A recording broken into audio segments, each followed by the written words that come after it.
verified. Now, my question to you, would you publish such a damning yet unverified claim made by a Palestinian?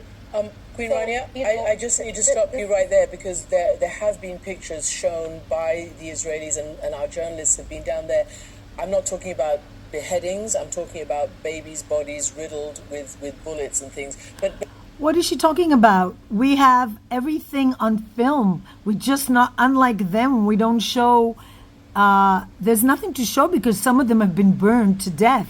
But we have plenty of evidence, and it all has been documented by our pathologists, and there were foreign press brought in and shown this.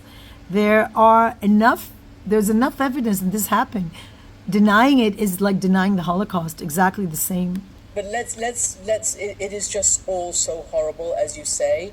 I want to ask you about what Jordan has said. Why does she say it is all so horrible, just as you say? She's lying. She's lying. She's blaming Israel one-sided for the massacre by the terrorists. She doesn't even want to call them terrorists. And what do you call people who rape, murder, maim, torture children? Not terrorists? And your husband, the king, has said. This woman is married to a Jewish man. Do you know that? This woman is married to a Jewish American man. She has a baby with him. And yet she says, yes, it's also horrible, just like you say. Oh my gosh. That there has been anyway. And she's Persian. You would think she would know a little bit better about what the Iranians are doing in the Middle East and how they're training Hamas terrorists to murder and torture and kill Jewish people. Or suggestion to move Palestinians who are trying to seek safety either into Egypt or into Jordan, your country. Good question. And the Thank king you, has Christian. said this is a red line. I think the plan by certain of the usual suspects to try and create de facto issues on the ground. No refugees in Jordan, no refugees in Egypt. Well. Look, the people of Gaza now are facing two choices.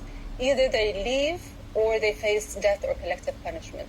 So essentially, they're giving a choice between expulsion or extermination, between ethnic cleansing and genocide.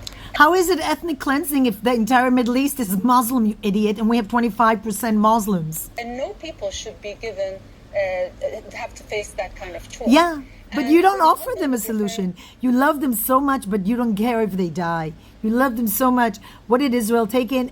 Every Jew from every Arab land that it's been expelled from, and everyone.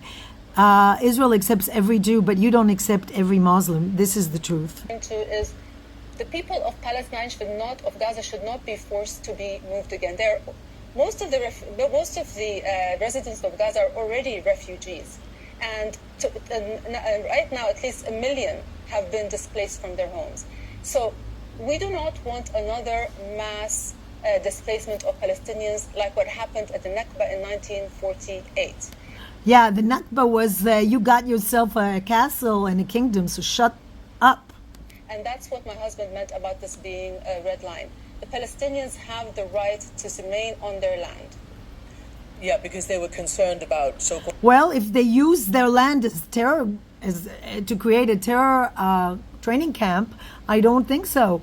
What kind of country does this? Train people to kill other people, specifically Jews. You're talking about ethnic cleansing? There are 14 million Jews and 2.5 billion Muslims. Who's doing the cleansing from whom? Called forcible transfer and never being allowed to come back.